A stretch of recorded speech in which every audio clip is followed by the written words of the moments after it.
Je suis un homme de chiffres, j'aime bien les chiffres. Les journalistes à LSA me disent toujours qu'on mette des chiffres dans LSA. Mais j'ai des lecteurs qui aiment les chiffres.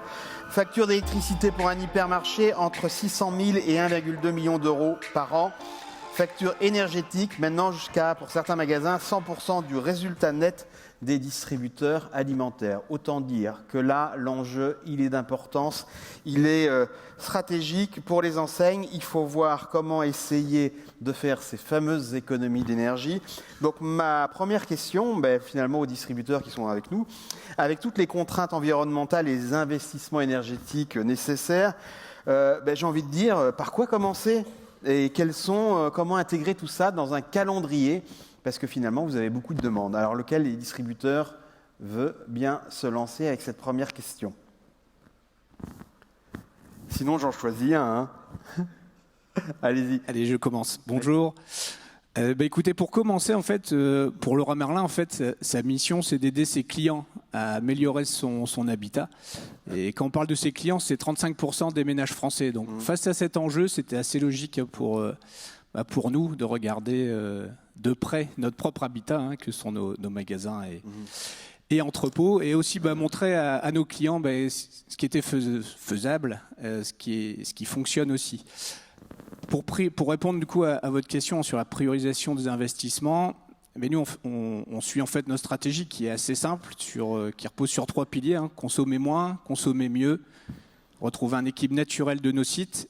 Et c'est ce qui va guider un peu la priorisation de nos investissements. Je vous prends un exemple. Si dans une maison, vous avez le choix entre isoler votre maison ou installer des panneaux photovoltaïques, qu'est-ce que vous allez faire en priorité ?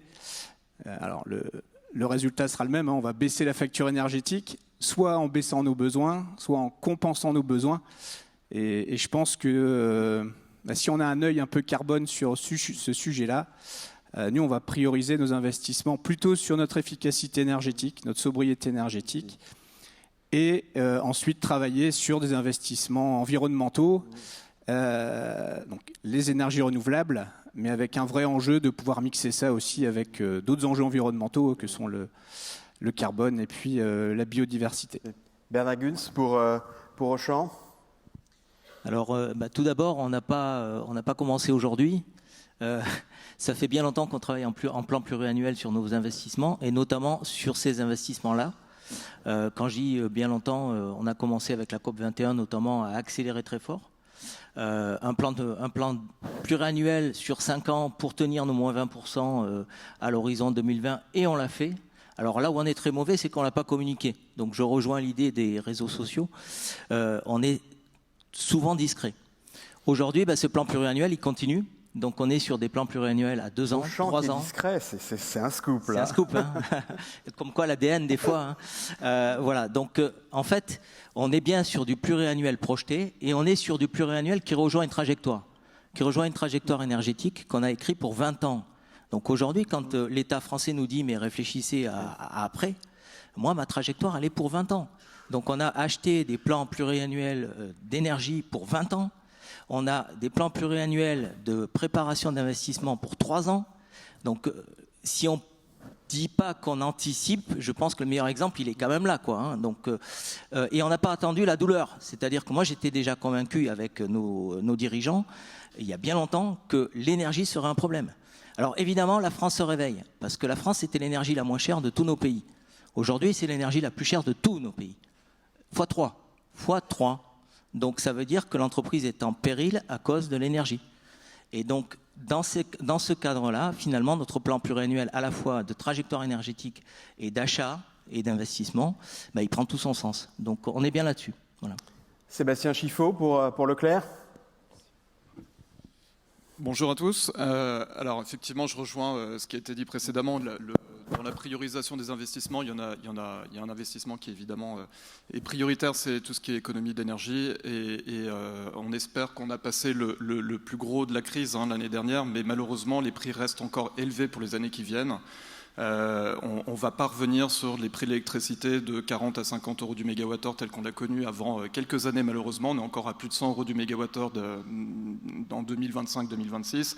Donc l'efficacité énergétique, c'est clair, c'est l'investissement qui ne pose pas de questions. Ensuite, pour ceux qui sont sur d'autres marchés, le prix aujourd'hui est de combien et le pic a été combien du kilowattheure? Alors, on est monté au plus haut de la crise à plus de 1000 euros du mégawattheure, 1150 euros du mégawattheure au mois d'août dernier. C'est majeur, c'est insoutenable pour toute l'économie européenne. On est aujourd'hui redescendu avec les effets de sobriété énergétique, avec effectivement les aléas météo qui étaient favorables et aussi le nucléaire qui est revenu. On est revenu à des niveaux de 200 euros du mégawattheure pour l'année prochaine et des perspectives plutôt autour de 150 euros du mégawattheure en 2025 et 100 euros du mégawattheure en 2026. Donc on a encore des niveaux d'électricité qui sont très élevés et donc effectivement, efficacité énergétique, ce seront des investissements rentables. Maintenant, effectivement, on a un mur de nouvelles qu'on doit gérer, un mur d'obligations réglementaires, aussi des nouvelles technologies qui arrivent. Effectivement, la priorisation des investissements entre du photovoltaïque, les bornes de recharge aussi dans le cadre de la LOM et le décret tertiaire. Voilà, il y a une vraie question maintenant d'établir effectivement un plan pluriannuel. Et c'est des investissements qui seront là pour les 10-15 années qui viennent. Et à un moment donné, on ne peut plus réfléchir de manière silotée. On ne peut plus réfléchir sur installer des panneaux solaires pour faire de l'autoconsommation individuelle. On ne peut plus réfléchir à installer des bornes de recharge uniquement pour servir un client qui a un véhicule électrique. On est obligé à un moment donné de dimensionner les besoins et les ressources d'un magasin, d'un hypermarché, tout type d'installation sur un horizon 2028-2030 quand effectivement les obligations réglementaires s'imposeront et qu'on devra gérer de la production d'électricité en local, des besoins issus de la mobilité électrique et d'autres solutions qui émergent, qui seront probablement plus matures d'ici là, telles que le stockage d'électricité et d'autres énergies qui arrivent. Donc effectivement, se précipiter, c'est le danger. Il y a des calendriers très serrés. Pour autant, la priorité, à notre sens, c'est d'établir une feuille de route et effectivement d'avoir une vision moyen terme. Long terme, c'est toujours très compliqué sur ces secteurs-là, mais en tout cas moyen terme pour bien définir les investissements pertinents et ceux qui se coordonnent le mieux entre ces... Alors, si je rentre dans le texte de la loi énergie renouvelable, si j'ai bien compris, il faut de l'ombrage sur les parkings et vous avez le choix entre des ombrières ou des arbres. Des ombrières, bien évidemment, avec du photovoltaïque. Comment vous faites votre choix entre la rentabilité économique et la biodiversité? En gros, des arbres ou du photovoltaïque? Comment vous allez faire vos choix? C'est un choix national? C'est un choix local par magasin? C'est un choix économique? C'est un choix idéologique? Alors, je vais reprendre un mot, c'est un choix de 360 degrés. Donc on pilote finalement tous nos sites avec ce regard croisé, donc qui est un regard croisé de gestion de patrimoine finalement, donc de plan d'occupation des sols, de biodiversité, c'est-à-dire qu'est-ce qu'on peut désartificialiser par exemple. Si on désartificialise finalement, on baisse aussi l'intensité nécessaire sur le photovoltaïque dans le cadre de la nouvelle loi, donc on arrive à adapter nos places de parking. On doit aussi piloter l'évolution de la taille des places de parking, de l'arrivée des bornes électriques. Ça se maille avec le photovoltaïque qui arrive aussi. Donc il y a un vrai schéma finalement à travailler, site par site. Et quand on le fait bien, on obtient des PC, notamment pour le photovoltaïque. Et quand on le fait bien, finalement, on peut partir au marché, acheter au mieux et gérer nos investissements.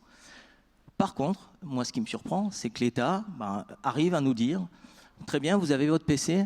Mais je veux du bois sur le photovoltaïque, je veux du paysage en plus, je veux, et c'est pas du scénario, c'est un courrier reçu hier sur un site où on avait tout. Si je rajoute ce qu'il me demande, j'arrête le projet. En tout cas, j'arrête le projet de photovoltaïque sur ce site-là, parce qu'économiquement parlant, il va encore grossir et la rentabilité ne sera plus avérée. Alors, si je fais que de la biodiversité, je ne serai pas compliant à la loi sur le photovoltaïque. Donc ça commence à devenir très très compliqué, mais on n'en sortira que par un regard 360 projeté finalement. Voilà. Oui, allez-y, après on passera la parole à Pierre Maillard. C'est juste pour compléter ce que dit Bernard, parce qu'on vit exactement la même chose. Là pour le coup, on fait tous partie de la même enseigne, je pense. Et c'est vrai que si on prend les lois élément par élément, c'est sûr qu'on va droit dans le mur, avec des incohérences physiques, immobilières. Donc voilà, le regard global 360, il est primordial.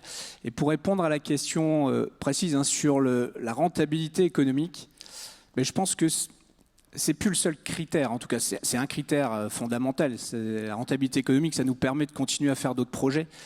Mais je pense qu'il y a d'autres créations de valeur aussi sur tous les projets énergie renouvelable et environnementaux.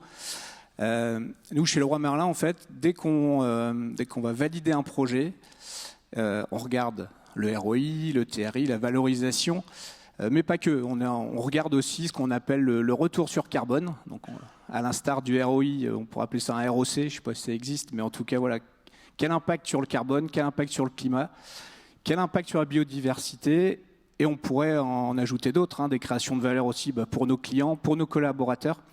Et finalement, c'est un mix en fait de création de valeur qui nous fera décider de certains projets. Et pas que la rentabilité économique, même si ça reste un pilier qui nous permet d'avancer, quoi. Pierre Maillard, qu'est-ce que vous avez envie de commenter sur ce sujet de choix pour les... Bonjour à tous, Pierre Maillard, Groupe Elio. Sur le sujet du choix, oui, la première étape, c'est de savoir de quoi on parle. Quand on parle de priorité des investissements, là, on voit qu'on a fait 10% d'économie d'énergie. Super. Il ne faut pas confondre sobriété énergétique et efficacité énergétique. Sobriété énergétique, sans faire de travaux, sans perte de productivité, sans perte de chiffre d'affaires pour les adhérents qu'on a accompagnés. On constate qu'on arrive à faire une réduction de consommation d'énergie. Donc ça, c'est déjà une première étape. L'étape après, c'est l'efficacité énergétique. Et là, il nous faut une vision, il nous faut de la durabilité, il nous faut des plans pluriannuels. Et on ne peut pas uniquement travailler avec des pics, un prix de l'énergie qui s'envole, et de commencer à faire des plans là-dessus. On a besoin de... Voilà, nous, ce dont on se rend compte avec les clients qu'on accompagne, et certains d'entre vous dans la salle, c'est vraiment c'est la vision à long terme. Et la priorité des investissements, et que faire, elle est, pour beaucoup d'entre vous, patrimoniale. C'est ce dont on se rend compte, c'est-à-dire qu'on n'est pas uniquement sur la rentabilité, hein, on est sur, j'ai un site, comment est-ce que je peux le travailler, l'optimiser, pour que le site, dans son ensemble, crée de la valeur. Et on n'est pas forcément uniquement dans l'autoconsommation ou dans se protéger, donc se dérisquer de la volatilité des prix de l'énergie. On va être aussi dans comment j'améliore la valeur de mon entreprise, de mon site. Et donc il y a les sujets d'autoconsommation collective, oui, d'autoconsommation tout court, mais pas que. Et aujourd'hui, par rapport au sujet réglementation, on a énormément de difficultés à discuter avec les instances plutôt locales. Du gouvernement, on en a parlé tout à l'heure. Il n'y a pas beaucoup de directives, c'est pas encore très clair. La loi ENR n'est pas encore très précise. Il y en a nombre d'entre vous qui le savent très bien.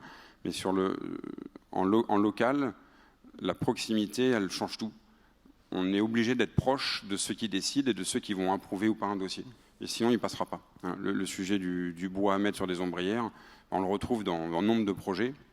Mais c'est les travailler avec eux dès le début pour ne pas se retrouver in fine avec un courrier qui arrive ou avec une mauvaise surprise et qui fait que non, on ne peut plus faire le projet.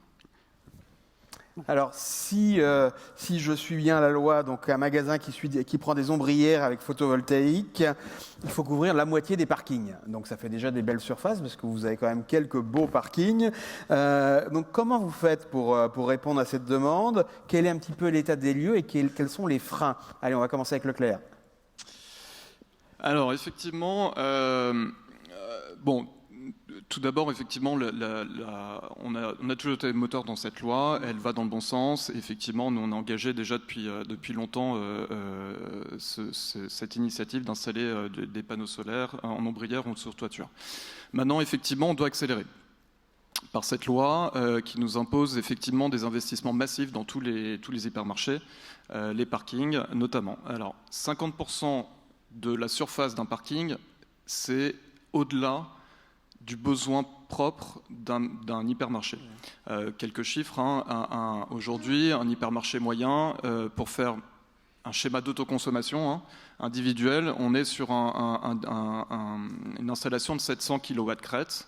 et ce qui permet de couvrir 25 à 30% des besoins d'un magasin.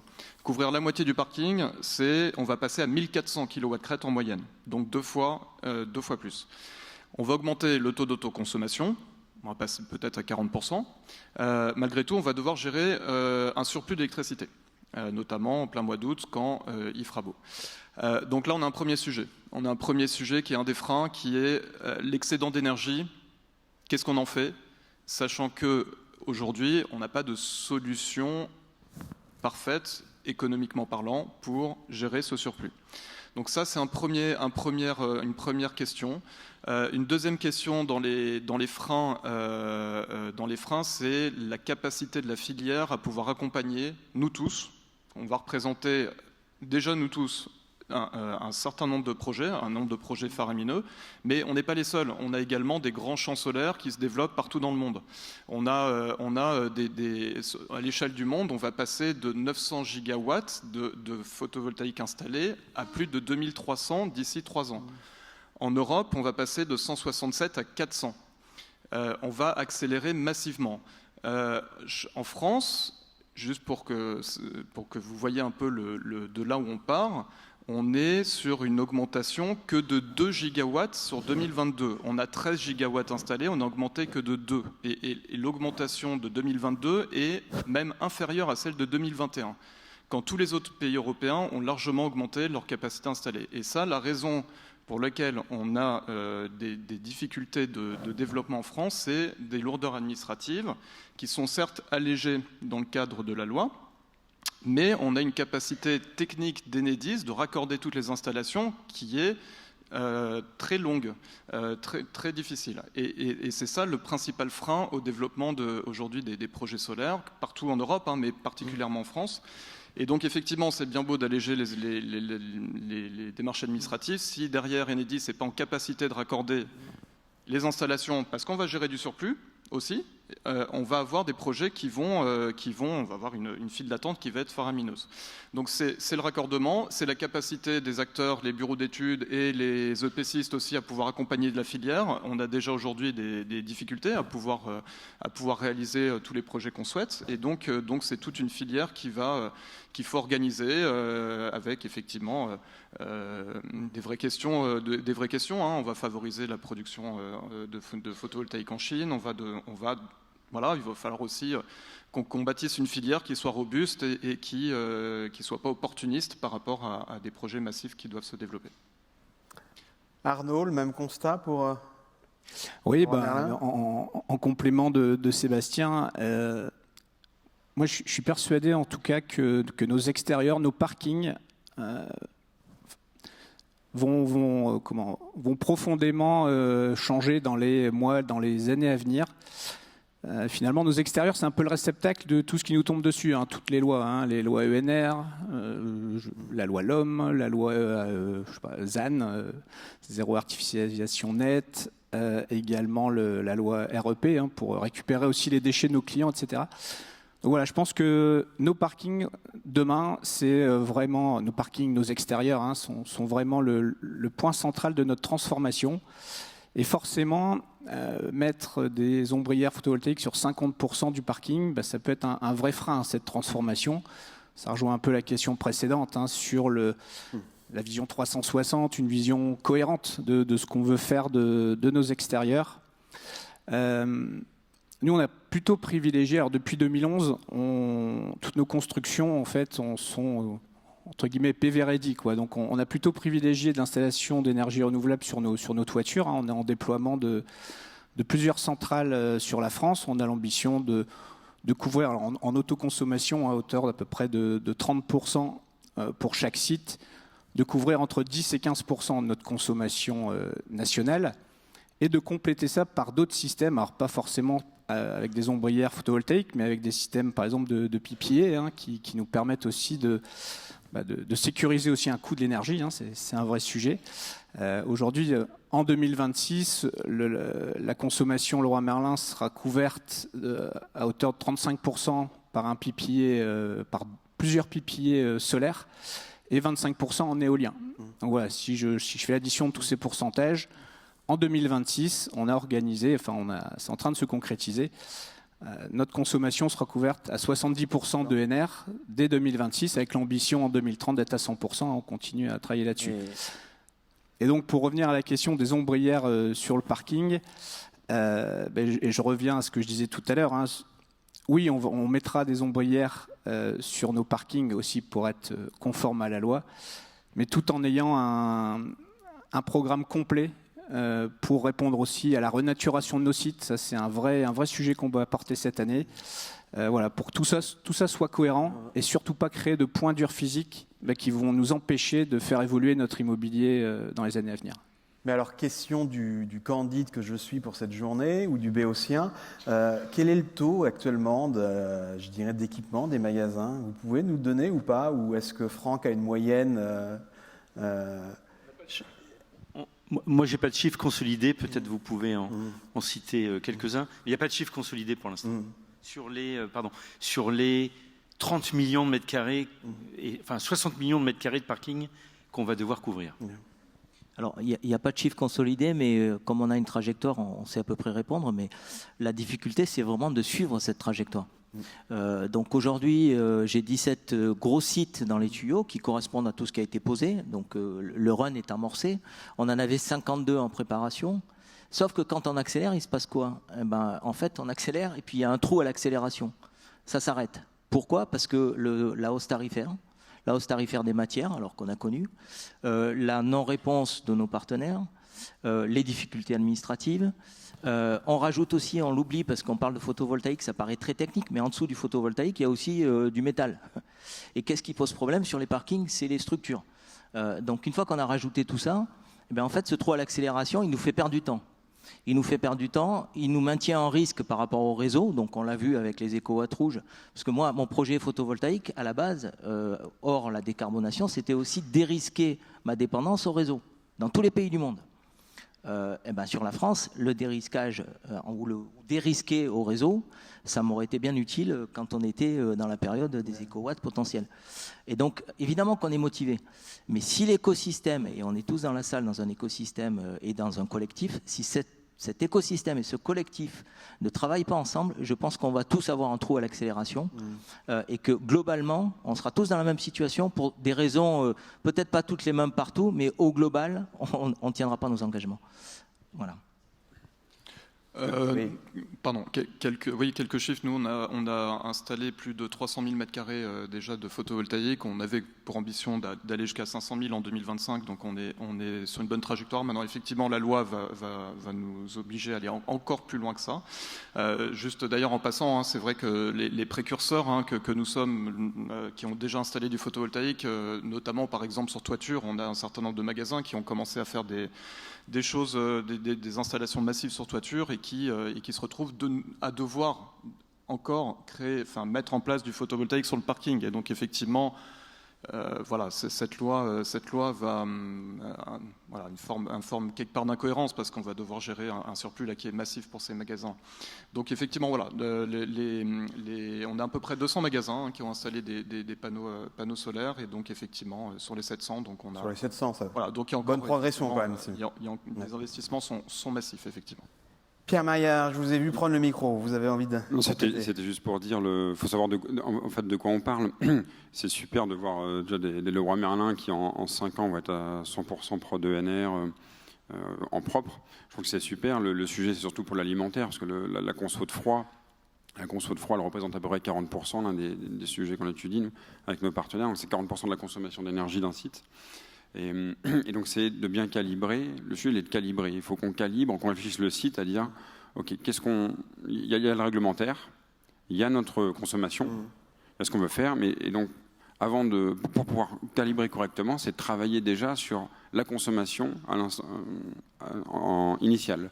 Et la consommation initiale, elle doit déjà se travailler par la gestion technique des bâtiments, par de la récupération de chaleur, par des meubles fermés, les meubles froids fermés, par des déstratificateurs. Il y a plusieurs solutions qui permettent déjà initialement de travailler sur la consommation propre de chaque site. Et après, on va pouvoir du coup calibrer correctement la production que l'on souhaite pour essayer d'atteindre le maximum de taux d'autoconsommation. C'est l'objectif, c'est se dérisquer de la volatilité des prix. Et j'entends même des sujets de réseau, c'est des points importants. Et après, il y aura le troisième sujet, c'est qu'est-ce que je fais du surplus. Si j'ai une capacité supplémentaire, soit réglementaire parce que je n'ai pas le choix et je dois installer plus, soit parce que j'ai un intérêt économique ou financier à le faire, de dire qu'est-ce que j'en fais le surplus. Là, on peut en débattre après, mais viennent tous les sujets de revente, de stratégie de revente, de PPA, d'autoconsommation collective, d'aller le revendre à l'industrie d'à côté ou d'autres. Vous avez parlé des meubles de froid, donc je vais rester poli, je vais dire zut simplement. 50% des magasins ont fermé leurs meubles. Je ne sais plus de quand date l'accord Périfem, 2013 2012. 2012, pardon, je me trompe d'un an. Donc je redis le mot zut. Comment accélérer? Parce qu'il faut accélérer. Alors je ne veux pas poser la question à Leroy Merlin, mais là vous échappez à la question. Mais Auchan et Leclerc, vous n'allez pas échapper à la question. Bon alors globalement chez nous l'accélération elle est plus qu'avérée parce qu'on a quasiment tout fermé. Il y a encore quelques discussions. J'avais un commerçant ce matin qui veut me mettre un meuble fromage ouvert, donc on a acté qu'on le fermait avant Périfem. Hyper et super. Super. C'est quasiment tout fermé. Globalement c'est quasiment. On a encore quelques supermarchés qui sont à la traîne et qu'il faut qu'on traite sous l'angle de la dette technique. Donc c'est encore une fois là une vision complète du site. Le problème majeur, finalement, c'est traiter notre froid. C'est pas tellement les portes. Les portes, c'est on a fait du rétrofitage, on a mis des portes. C'est traiter notre froid et comme c'est évoqué là, c'est-à-dire que on sait le faire. Sauf que ça coûte de l'argent et beaucoup d'argent. Donc globalement sur la France, si je donne un chiffre, pour Auchan, pour aller traiter vers des technologies moins consommateurs, moins incentives sur l'énergie, je dois encore mettre entre 150 et 200 millions d'euros pour traiter ma dette technique sur mes centrales froides qui sont assez anciennes, même si les meubles sont fermés. Voilà. Sauf que quand on doit investir dans le même temps sur le photovoltaïque, qu'on doit investir évidemment sur le commerce, puisqu'on n'arrête pas non plus les investissements sur le commerce, et que le coût de l'énergie explose, ma capacité finalement de financement de ça commence à devenir vraiment problématique. Alors quand on le dit à la ministre, elle nous répond « vous inquiétez pas, d'autres vont le faire pour vous », sauf que la notion d'endettement et d'engagement, elle reste tout à fait la même. Peu importe qui finance, que ce soit en autofinancement ou que ce soit en financement d'un tiers ou que ce soit en accord signé pour acheter l'énergie sur de la production faite sur site, quoi qu'il en soit, on gère notre endettement et notre capacité financière. Donc c'est là où le bât blesse, c'est que quand on s'approche de résultats qui sont très insatisfaisants dans un contexte d'inflation, avec une capacité d'investissement qui se ralentit, je suis obligé d'arbitrer aujourd'hui ma dette technique froide sur la production de froid. Et donc je me tire une double balle dans le pied parce que finalement j'accélère pas là où je pourrais sauver du PNL.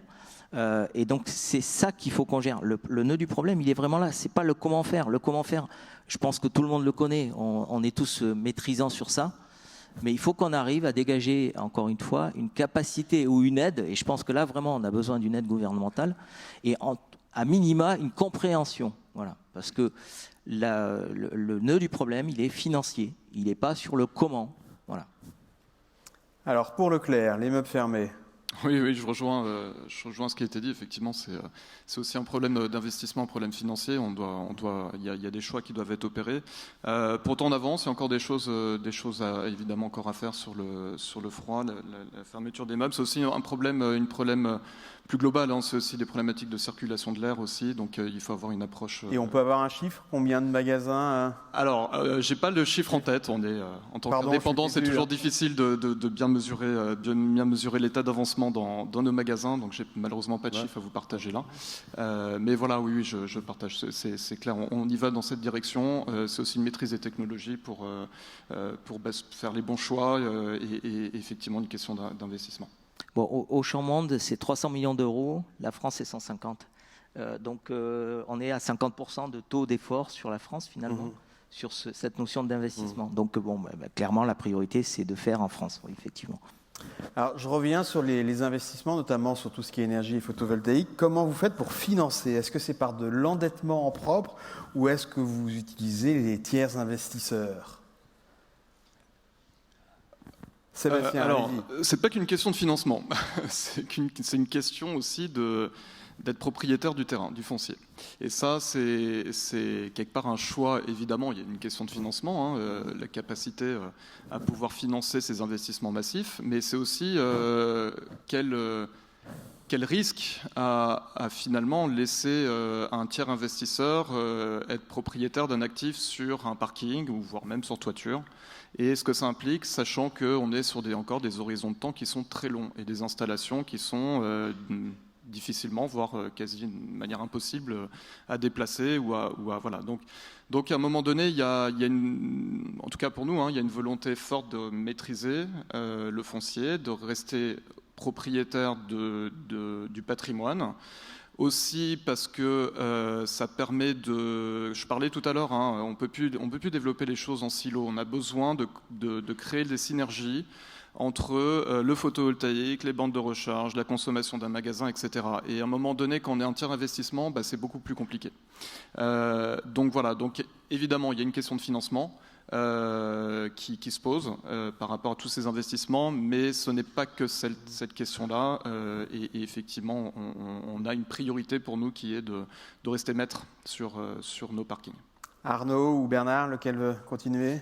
Oui, moi, complètement en complément et dans la même lignée. Effectivement, cette maîtrise foncière, elle est hyper importante et stratégique pour... alors si je parle pour Leroy Merlin, nous aujourd'hui on est propriétaire à 70% de nos sites. Et donc avec cette stratégie de pouvoir rester maître de la transformation, je parlais tout à l'heure de l'importance de la transformation de notre immobilier dans les années à venir. Donc voilà, nous on souhaite aussi rester maître de cette transformation. C'est sûr que s'engager avec un tiers investisseur sur 20-30 ans, ça peut être complexe pour pouvoir développer d'autres transformations, que ces transformations restent cohérentes aussi. Donc voilà, nous on est plutôt orienté sur l'investissement en propre. Après voilà, c'est à voir comment ça évolue aussi dans les mois et années à venir. Et Bernard, pour Auchan ? Alors, pour conclure, et sur ce sujet-là, je suis 100% aligné avec ce qui vient d'être dit. La ministre nous a dit, si vous n'avez pas la capacité, on fera pour vous. Oui, sauf que là où ça se pose, c'est chez nous en général. Et donc, ce qu'on aime bien, c'est piloter ce qui nous appartient. Alors après, on n'est pas seul partout, puisque je gère aussi des copropriétés. On a aussi des magasins en location. Et donc, là aussi vient se greffer la complexité de gestion des parties prenantes. Et c'est pas simple, parce qu'aligner des parties prenantes qui n'ont pas forcément tous les mêmes intérêts au même moment, ça aussi, ça fait perdre beaucoup de temps, parce que souvent, les discussions sont aussi à l'interne. Et donc, on a régulièrement des discussions avec l'ACET, on a régulièrement des discussions avec notre représentant immobilier qui est Citrus, on a régulièrement des discussions avec la holding pour les financements. Donc en fait, même à l'intérieur, il faut qu'on discute parce qu'on va rester maître de notre avenir et sur du long terme. Donc là, encore une fois, on parle de schéma long terme. Donc c'est ça qui est fondamental. Après le financement, on utilisera toute la palette de financement possible. Pierre Maillard pour Elio, vous recevez quasiment tous les distributeurs, tous les propriétaires de centres commerciaux. Quelles sont les demandes les plus récurrentes et à la limite, racontez-nous des petites histoires. Quelles sont les demandes les plus anecdotiques ou ahurissantes ? Je vais vous décevoir, mais là-dessus, malheureusement, c'est assez standardisé. Le sujet, il est est-ce que ma toiture, elle accepte des panneaux ? Donc on va regarder. Donc là, il y a le sujet du PV Ready, il y a le sujet d'analyse et d'un BE structure, de pouvoir étudier la capacité, la faisabilité là-dessus. Et après, le sujet numéro 2 reste les ombrières. Les ombrières, et là on en revient à tout ce qu'on a dit depuis le début, et on arrive en fait sur le débat in fine qui est juridique, qui est uniquement un débat juridique de comment je m'assure que je vais être chez moi et que je vais pouvoir décider et faire ce que je veux de cette nouvelle installation qui est là, qui va me servir un temps, mais je ne sais pas encore comment va se transformer mon site dans 5 ans, dans 10 ans. Et puis j'ai même, pour ceux qui sont indépendants, peut-être prévu de céder dans 4 ans. Et je ne sais pas si le suivant, quel est son projet. Et est-ce que ça ne va pas dévaloriser mon bien de me lancer là-dedans ? Ou au contraire, est-ce que ça le valorise si j'ai déjà entrepris les démarches ? Donc c'est du cas par cas, c'est ce dont on se rend compte. Les sujets d'investissement, avant là, sur les meubles froids, c'est pareil, oui, il n'y a pas beaucoup d'aide aujourd'hui. Il y en a un petit peu.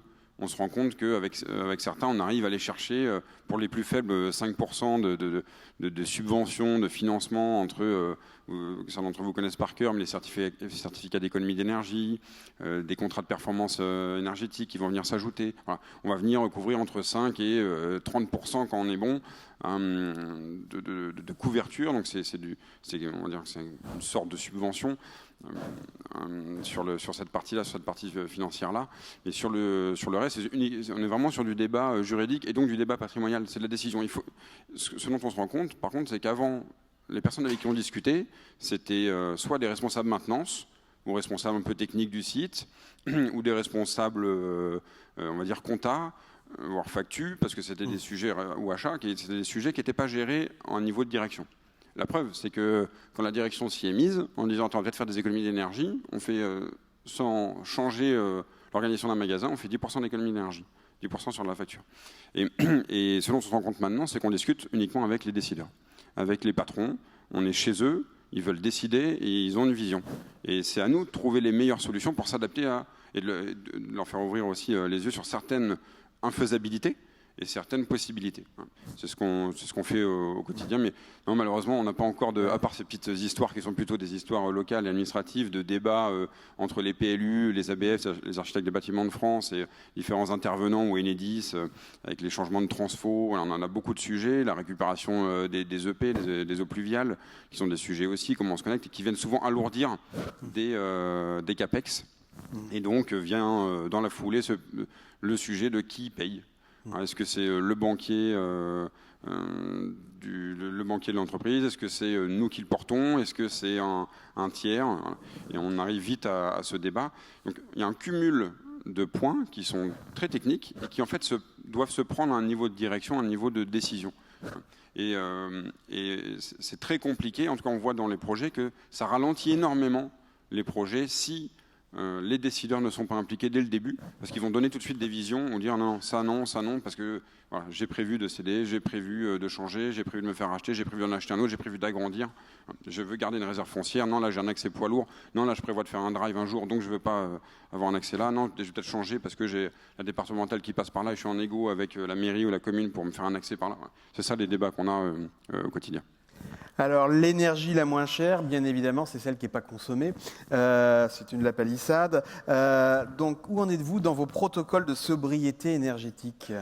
Chacun d'entre vous. Alors là, très simplement, on est forcément en ligne avec ce qui a été présenté tout à l'heure. Donc pour Auchan, ça a été 9500 actions appliquées sur le terrain, traquées à la semaine pour dire à quel taux de réalisation on en était. Reporting à la DG, donc on parle des dirigeants qui sont impliqués, bien sûr qu'ils sont impliqués puisqu'on parle de la survie de l'entreprise aussi quand même, hein, donc il y a tout ça qui s'aligne. 9500 actions et sur quelques semaines finalement on les clôture et on obtient 10, 12, 13% avec en fonction du temps des variations à la semaine, mais en tout cas un parfait alignement. Donc on est aligné, on l'a fait sur une méthode finalement factuelle de tracking de décision et d'application, de clôture. Donc ce qu'on sait faire au mieux, c'est-à-dire qu'on a appliqué les règles du commerce finalement, de la gestion de la marge ou de la gestion de la casse ou de la gestion du quotidien finalement à notre consommation énergétique. C'est pas parfait parce qu'on sait qu'on peut aller beaucoup plus loin. Donc chez nous, on a décidé d'animer nos équipes à -15, -16 cette année. Donc on va aller au-delà de nos engagements. Alors on veut pas le signer évidemment, puisque c'est pas. Mais en interne, on a décidé d'animer nos équipes sur un cran au-dessus parce qu'on pense qu'on peut y aller avec cet alignement et ce pilotage finalement en mode projet industriel. En complément, je vous partage un peu l'expérience de Leroy Merlin. Juste avant de parler de sobriété, depuis 2019, on a un plan de rénovation énergétique de notre parc. Tu parlais de l'importance, Pierre, de l'efficacité, etc. Donc depuis 2019, avec des plans pluriannuels, passage LED, pompe à chaleur, réisolation des bâtiments, et surtout un système d'énergie management système qu'on a mis en place, qu'on déploie. Et pourquoi je vous parle de ça? Parce que ça a été en fait un système hyper intéressant pour déployer notre plan de sobriété.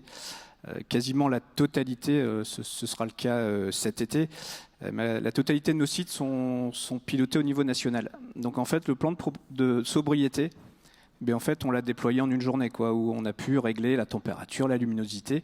Alors certes, avec aussi du management local, fermer les portes et puis quand même faire attention à tout ça. grâce en fait à ce système d'énergie management système, on a pu mesurer précisément les gains du plan de sobriété. Au-delà de l'efficacité, je vous donne un chiffre, entre 2021 et 2022, sur nos consommations, on a fait moins 17% au global. Hein. Ça comprend notre efficacité énergétique, hein, où c'est plusieurs millions d'euros à engager, et notre plan de sobriété mesuré, donc cumulé entre septembre et février, on est à 7%, voilà, mesuré au compteur. Et voilà, c'est quelque chose qu'on inscrit dans la durée, parce que si je compare toujours le plan de sobriété et le plan d'efficacité énergétique, hein, donc efficacité avec des capex importants, sobriété, on change nos usages, hein, nos habitudes. C'est un peu de management, ça nous a coûté zéro, à part un peu d'effort humain. Donc voilà, on parlait de rentabilité économique tout à l'heure, là il n'y a pas photo. Et on l'inscrit du coup dans la durée. Ça fait partie complète de notre roadmap énergie. Et voilà, nous on est plutôt après une animation des magasins à hauteur de 10% dans les années à venir. Alors, je suis un peu déçu, parce que finalement, je pensais que quand le bâtiment était simple, c'était plus facile de faire mieux, et qu'avec l'alimentaire, on était pénalisé. Mais à chiffre comparable, j'ai fait moins 25, et donc on est à moins 12 en termes de cumul. Donc voilà, donc ça prouve bien qu'en fait, on a tous des bons leviers pour agir vite, quoi. Non, moi je vais mettre l'accent surtout sur la grande réactivité des magasins Leclerc et de tout le monde, hein, sur ce plan de sobriété énergétique. Effectivement, ce sont des mesures, changement d'usage qui ont été efficaces et on a beaucoup appris là-dessus. Donc baisse des températures et de l'éclairage principalement. On avait 12 mesures phares nous concernant. Ça s'est traduit par effectivement, de notre côté aussi, on est entre moins 10 et moins 13% sur l'électricité depuis le mois de septembre jusqu'à février inclus. Et pas que pour des raisons météo, hein, même sur des températures normales de saison, on a constaté également ces niveaux-là. C'est plus de moins 20% sur le gaz naturel, on n'en a pas beaucoup parlé, mais c'est également aussi de gros efforts qui ont été faits sur la partie consommation de gaz naturel. Donc voilà, on était prêt aussi, dans le cadre du dispositif EcoWatt Rouge, à pouvoir mobiliser des capacités d'effacement, etc. Donc voilà, on a beaucoup appris. Donc ça, c'est une très très belle expérience qu'on va perdurer, qui nous préparera à court terme potentiellement à de nouvelles tensions l'hiver prochain. Hein. On ne sait pas de quoi l'avenir est fait. Donc on sera prêt, nous en tout cas, à poursuivre ces efforts-là, à contribuer à la sécurité du système électrique et au-delà de ça, accompagner des investissements dont on parlait tout à l'heure, d'une stratégie d'efficacité énergétique qui nous amène à plus long terme, de pouvoir capitaliser sur cette expérience et poursuivre les efforts pour aller encore au-delà des moins 10, moins 13. Eh bien, merci. On va voir s'il y a des questions dans la salle. Le plus dur, c'est de lancer la première question. Y a-t-il quelqu'un qui va vouloir ? On a le temps pour 2 ou 3 questions. Et il faut appuyer sur le bouton qui est à côté de vous. Et comme ça, le micro va se déclencher. Y a-t-il une question ? Oui, il y a une question en bas à droite. Monsieur, allez-y. Allez-y, parlez.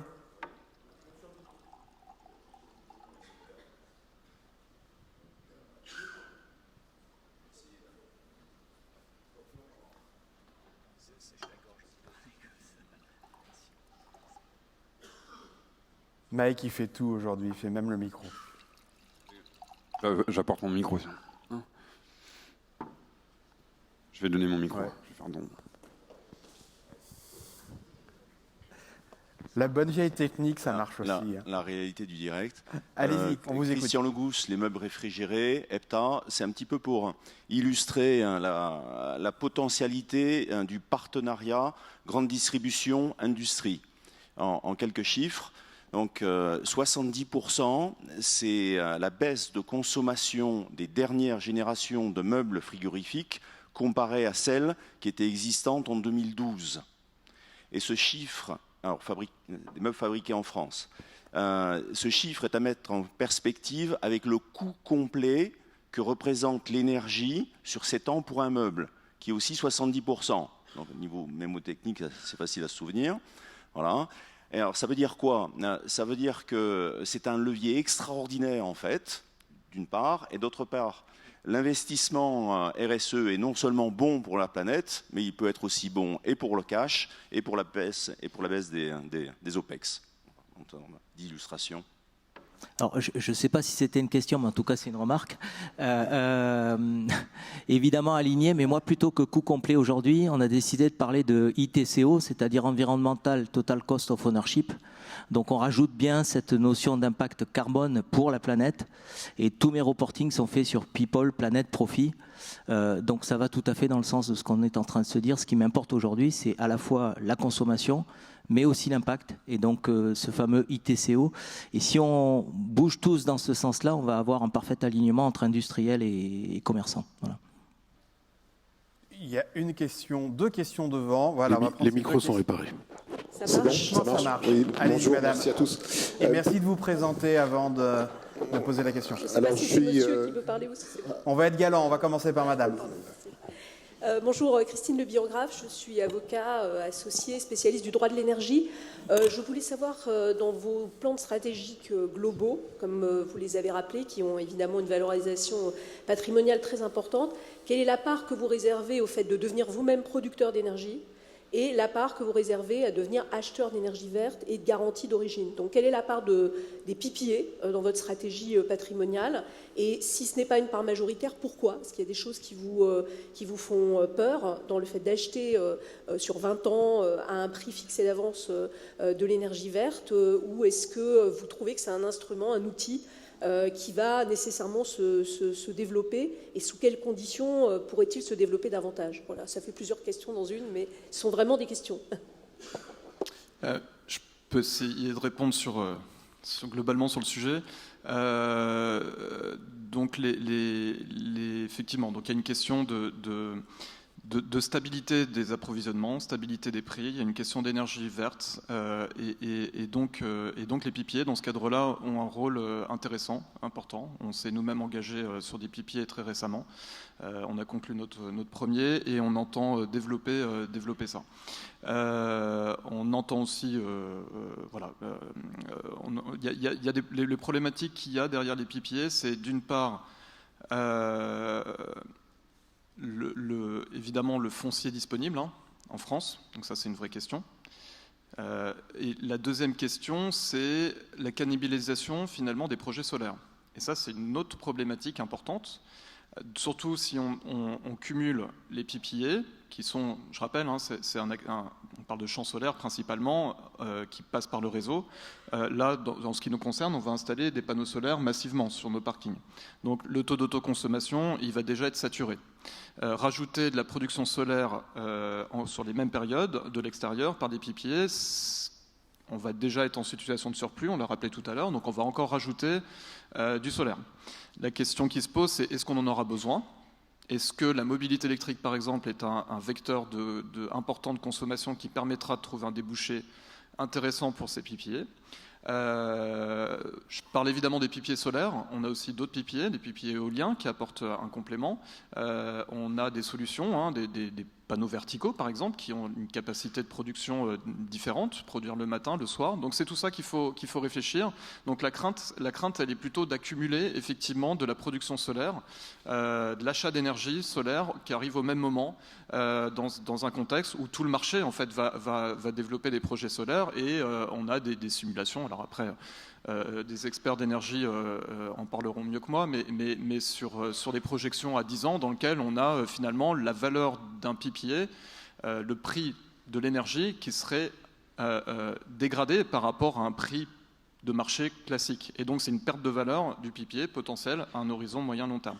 Alors après, le marché s'adapte naturellement par des solutions de stockage, de déplacement de consommation, mais voilà, ça c'est une vraie question. Allez, une dernière question, après nous sommes dans l'obligation d'arrêter. Bonjour, je suis Patrice Wolf, président de TurboBreeze, on fait des déstratificateurs, des ventilateurs. Ma question, elle est sur la prospective. Aujourd'hui, les magasins, pour la plupart d'entre eux, ce sont des gros cubes posés dans l'environnement et qui sont très énergivores. Qu'est-ce qui est prévu dans le futur en termes de conception de magasins pour qu'ils soient moins énergivores, comme on le voit dans d'autres pays, que ce soit le Canada ou ailleurs, où les magasins sont même en partie enterrés? Est-ce que ça fait partie des projets des enseignes? Alors, D'abord, on s'occupe du patrimoine existant, c'est quand même un gros sujet, parce que 60 ans d'existence, derrière, vous traînez, entre guillemets, tout ce qui a été fait. Le développement en France est quand même compliqué, hors certains concepts et certaines tailles. Donc, vraiment, notre focus, il est plus sur l'existant, le patrimoine existant. Ce que vous évoquez, on va plutôt le faire à l'international, plutôt qu'en France pour ce qui concerne Auchan, puisqu'en fait, notre poids d'origine, il est plutôt sur quand même des choses à améliorer qu'à être très disruptif. Par contre, dans tout ce qu'on peut éventuellement démonter, évidemment qu'on va vers ces sujets-là, et évidemment qu'on sera en innovation totale. Je suis en train de signer un accord d'innovation avec des Québécois, justement, qui travaillent avec Walmart, qui travaillent avec Tesco, et donc on est complètement aware, pour faire du Jean-Claude Van Damme, sur ce genre de choses, et donc on est prêt évidemment à aller sur ces ruptures-là, oui, tout à fait, tout à fait. Merci. Juste en 30 secondes alors. Juste en 30 secondes pour compléter, donc chez Leroy Merlin aussi, nous la plupart de nos magasins existent déjà, donc l'effort se fait effectivement sur le patrimoine existant. Donc juste pour vous témoigner, nous on a fait un test, alors c'est un magasin qui est ouvert à côté de Lyon sur Vénissieux, où on a fait un magasin de conception passive, parce que attention, je ne vais pas aller jusqu'à dire on a eu la certification, parce qu'un bâtiment tertiaire c'est extrêmement complexe.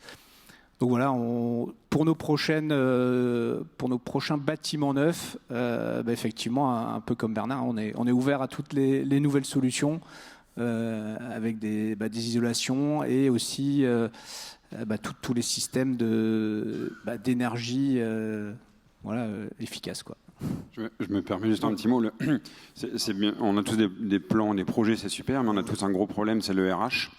On galère tous à recruter. Aujourd'hui, on estime que si on devait appliquer la loi ENR, c'est quand même 30 000 personnes à recruter.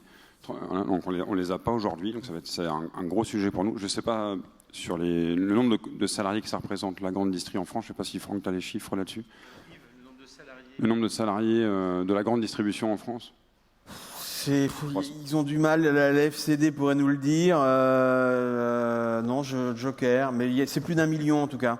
Ouais, et je pense que ça serait bien que Carrefour se dit le premier employeur français. Après, il faudrait regarder, parce que les mousquetaires, si on additionne tout, pourraient être le premier employeur français. Donc là, il y a guéguerre entre les deux. Je n'irai pas vous départager. Il n'y a qu'une seule solution, c'est donnez-nous les chiffres. Il faut dans ce cas participer à l'effort national, donc ça serait bien que vous licenciez un peu. 10% à peu près de vos employés, on avait estimé que ça pourrait aider fortement. Donc voilà, ça serait bien. Je pense que tout le monde, il faut le faire pour accélérer les renouvelables et l'efficacité énergétique en France.